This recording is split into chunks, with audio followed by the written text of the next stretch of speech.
Hi, everybody, and welcome back to FANG Friday. This is Ross Healy, the chairman of Strategic Analysis Corporation and a senior portfolio manager at McNichol & Associates Asset Management. Well, I, for one, am bewitched, bothered, and bewildered at the way that the market appears to be thinking very recently. Netflix and Meta both came in with blow the doors off numbers, and both stocks cratered. Tesla comes in, and their doors were being blown off, and the stock surges on yet another promise by Elon Musk that cheap $25,000 electric vehicles are coming, although always next year, of course. He must have 9 lives.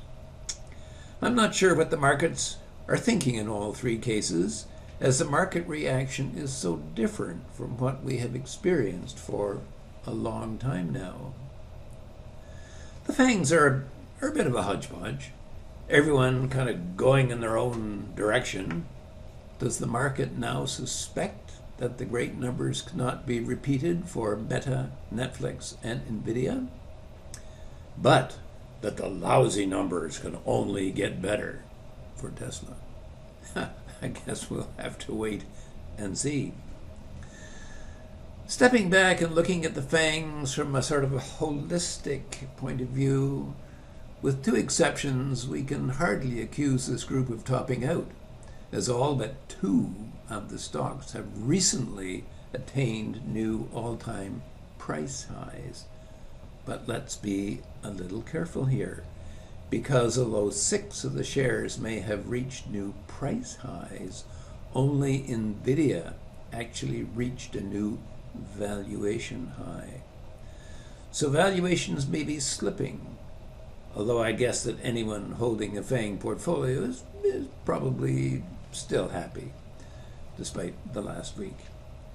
You know, I was thinking, I'd love to go back 50 years to see what the valuations of the Nifty 50 stocks looked like at their valuation peak in 1973 compared to their prices at the same time. Do valuations peak first and prices second? Well, we'll be finding out, so stay tuned. Personally, I tend to treat non-confirmations with respect, even ones as rarefied as the ones for the FANGs. Anyway, let's take a close look at the FANGs and what went on in the past week. As always, before I do like to say thanks to everyone who likes this video and all our subscribers. It really helps to grow our channel, and we appreciate it greatly. Well, starting off with Amazon here. Hey, look at that, eh? The Amazon is right at its all-time price peak.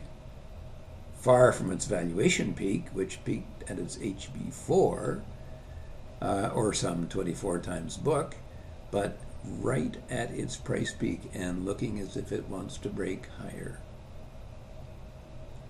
Same thing goes for Alphabet, which came in with good numbers, is buying back stock, and is actually going to give us a dividend.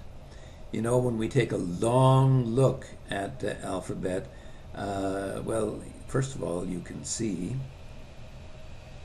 that Alphabet is actually approaching and actually just exceeding very slightly its all-time price peak.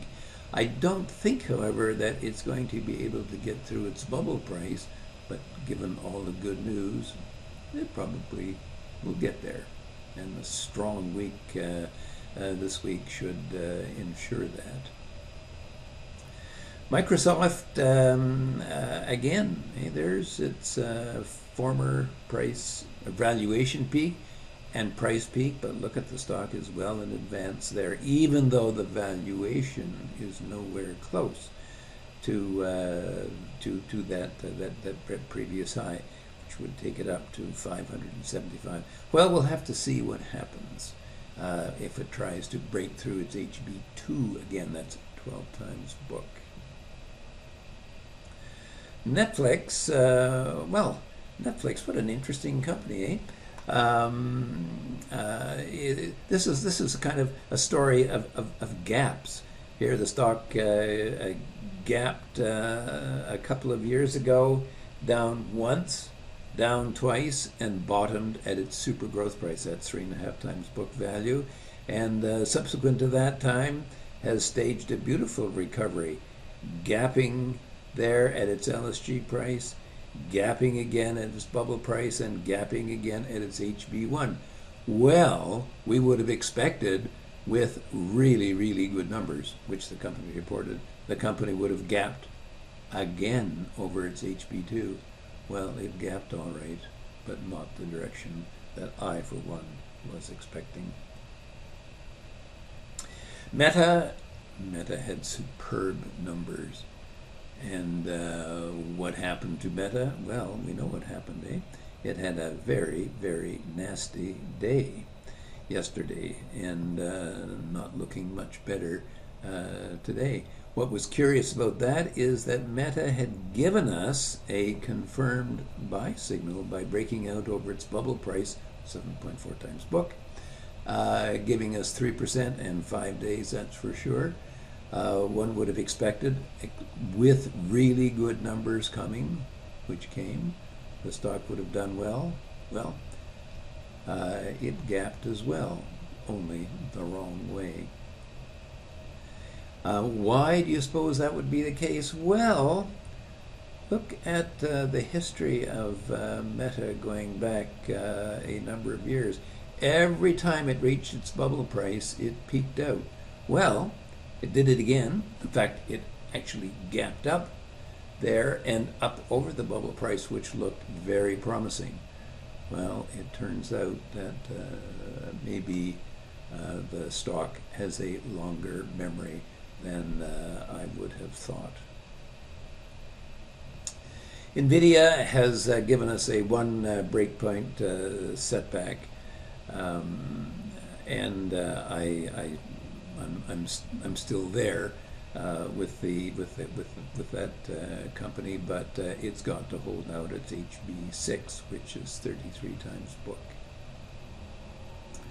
And here is here's the long-term chart of NVIDIA, and you can see actually this beautiful acceleration here of the balance sheet together with the with a massive ROE. It's going to be interesting to see if that HB6 can hold. Apple, what can we say about Apple? It just continues to slowly slip away as their earnings and their sales just continue to more or less flatline. But the surprise, if there is a surprise, had to be Tesla. Well, Tesla came down to its bubble price, 7.4 times book, for the third time and broke through on very, very poor results. Well, we had barely time to savor that breakdown, which you can see here, 1, 2, 3, 4, when the stock broke back strongly over its bubble price. So we did not get our 3% 5-day rule sell before the stock reversed. And now we'll have to see whether the bubble price will hold this time around.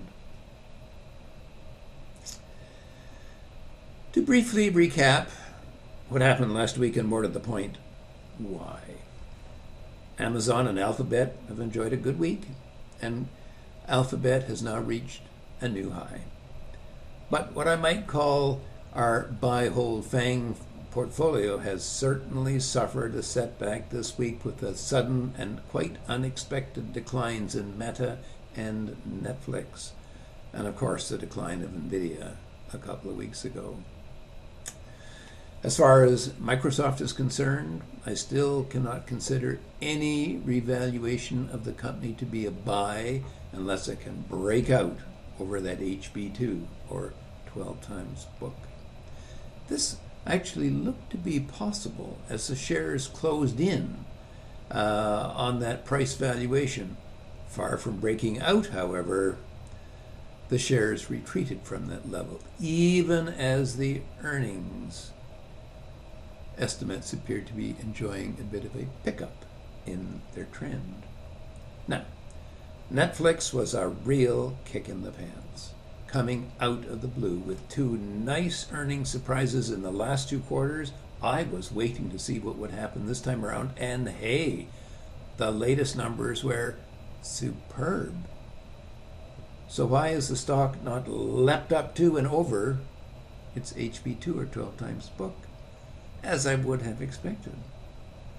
Well, the company's second quarter revenue forecast was a bit below that implied by the consensus estimates, and that appears to be all that was needed to bring about a bit of a nasty setback. The market is a tough taskmaster, it would seem. Is this a case of a gap too far? Meta abruptly let go as well, despite great numbers. Zuckerberg, he must be wondering what he has to do to keep his share price going.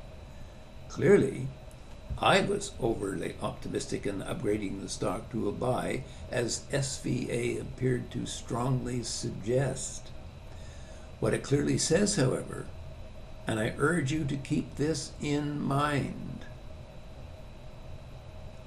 is that history weighs very heavily on stock prices.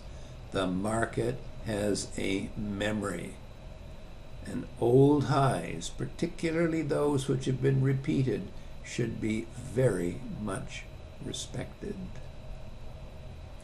NVIDIA has found its footing after a 1 breakpoint correction, and I would certainly hold it as long as the HB6, that's 33 times book, can hold. Apple and Tesla still remain in my bad books from a fundamental point of view, and Apple continues to slowly ooze lower and has fallen below SVA support again.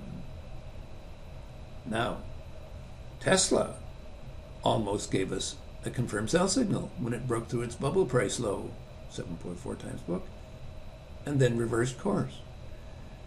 Can it give us a confirmed buy signal despite those really poor quarterly numbers? The market has clearly decided to give Elon Musk the benefit of the doubt for now. These are interesting times indeed. For now, this has been Ross Healy, the chairman of Strategic Analysis Corporation and a senior portfolio manager at McNichol & Associates Asset Management, reminding you that nothing, including investing, is difficult if you have the right tools. I will see you next Friday.